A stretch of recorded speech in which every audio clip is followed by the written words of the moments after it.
Mira, Elena, siempre que sale el tema de la gestión de proyectos en construcción, parece que todo el mundo se va directo al cronograma, al presupuesto, pero tú y yo sabemos que el verdadero campo de batalla, donde un proyecto de verdad triunfa o fracasa, está en el alcance y sobre todo en cómo te enfrentas al cambio.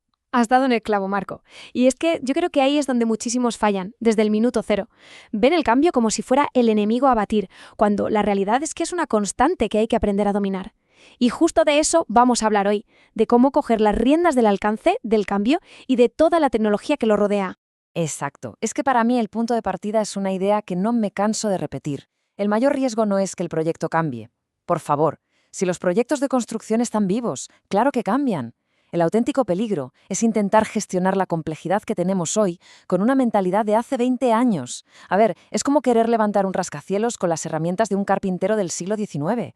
Es que es imposible, no va a funcionar. Y esa mentalidad de ayer de la que hablas, Marco, casi siempre nace de lo mismo, del pecado original, un alcance mal definido. Por eso, para mí, todo, absolutamente todo, arranca aquí. Antes de mover una sola piedra, la claridad sobre el alcance tiene que ser total. Y no hablamos de un documento que se mete en un cajón y se olvida. Hablamos del cimiento sobre el que se construye todo lo demás.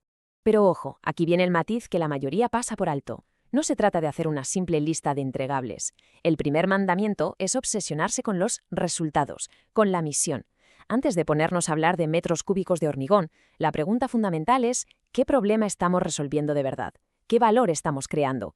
Si eso no está meridianamente claro, cada decisión que tomes te desviará 1 milímetro y al final del camino la desviación será de kilómetros. Y para que esto no se quede en pura filosofía, nos apoyamos en herramientas muy concretas. Una de mis preferidas, sobre todo en fases tempranas, es el PDR. Pero cuidado, no hay que verlo como un simple checklist. Imagínatelo más bien como si le hiciéramos una resonancia magnética al proyecto antes de nacer.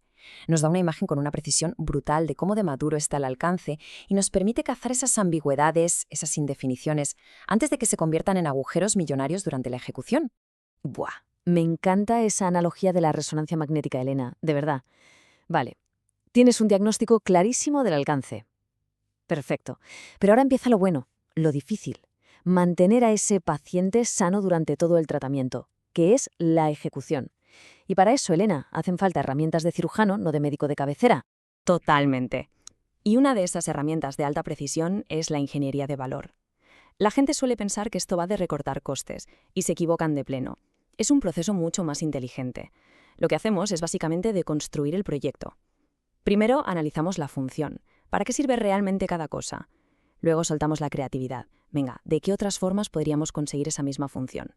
Después viene la parte fría, la analítica. Evaluamos cada alternativa, su coste, su rendimiento. Y solo al final desarrollamos la opción que nos da el máximo valor. La clave no es gastar menos, es invertir cada euro de la forma más inteligente posible. Y ahí, Elena, acabas de tocar un tema que de verdad me enerva, porque todos los manuales, todos los cursos te hablan del famoso análisis coste-beneficio. Suena fantástico en la teoría, pero ¿qué pasa cuando preguntas, vale, muy bien, pero esto cómo se hace en un proyecto complejo con 1000 variables que dependen unas de otras? Pues que se hace un silencio sepulcral. Hay un vacío metodológico brutal entre lo que se enseña y lo que se vive en la obra. Y esa brecha, al final, deja muchísimos directores de proyecto con una herramienta en la mano que no tienen ni idea de cómo usar. Y esa brecha que comentas, Marco, se hace todavía más profunda, casi un abismo, cuando entra en escena el factor más inevitable de todos, el cambio. Porque da igual lo perfecto que sea tu alcance inicial, da igual lo que planifiques, el cambio va a llegar, va a llamar a tu puerta. Así que la pregunta no es si va a ocurrir, la pregunta es si tu equipo está preparado para navegar esa tormenta o si va a dejar que le hunda el barco. Y para navegar, necesitas un sistema a prueba de bombas, casi como la constitución del proyecto. Y no estoy hablando de burocracia, estoy hablando de control. Necesitas un procedimiento claro, por escrito, que todo el mundo conozca. Unas reglas del juego. Una evaluación de impacto que lo mire todo. El coste, sí, pero también el plazo y la calidad, por supuesto. Una jerarquía de aprobación que no deje lugar a dudas sobre quién tiene la última palabra. Y sobre todo, un sistema ágil, que tome decisiones rápido, para que el propio proceso no se convierta en un monstruo que paralice la obra. Estoy completamente de acuerdo con lo de la robustez, Elena, pero déjame añadir un matiz que para mí es vital. El objetivo de ese sistema no puede ser levantar un muro para que no entre el cambio. Eso es un error catastrófico.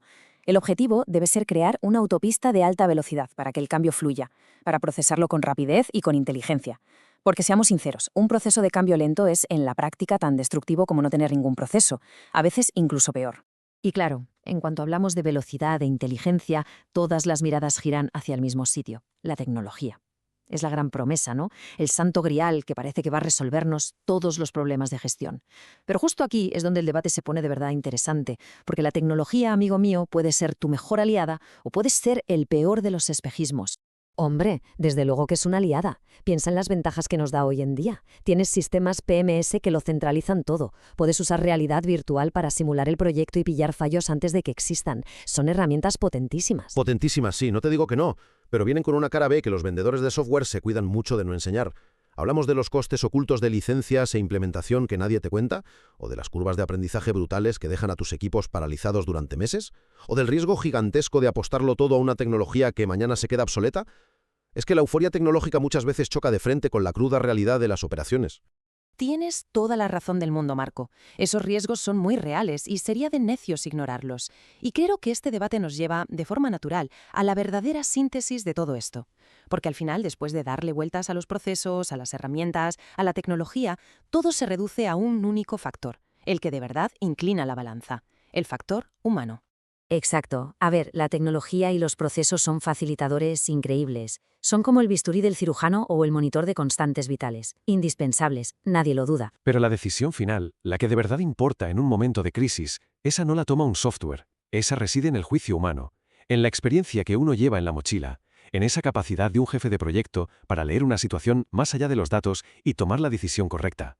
Esa, y no otra, es la verdadera esencia de nuestro trabajo. Y esto nos deja con la gran pregunta de cara al futuro de nuestra profesión, ¿no te parece, Elena? Ahora, en esta era de inteligencia artificial y automatización que avanza sin frenos, ¿dónde vamos a aportar el verdadero valor? ¿Va a estar en dominar la siguiente herramienta de moda que salga al mercado? Y yo personalmente apuesto por esto, ¿estará en afinar hasta la excelencia nuestro juicio crítico? Esa capacidad casi artesanal de saber cuándo hay que usar la tecnología y, lo que es infinitamente más importante, cuándo hay que confiar en la propia experiencia y tener el valor de decir no.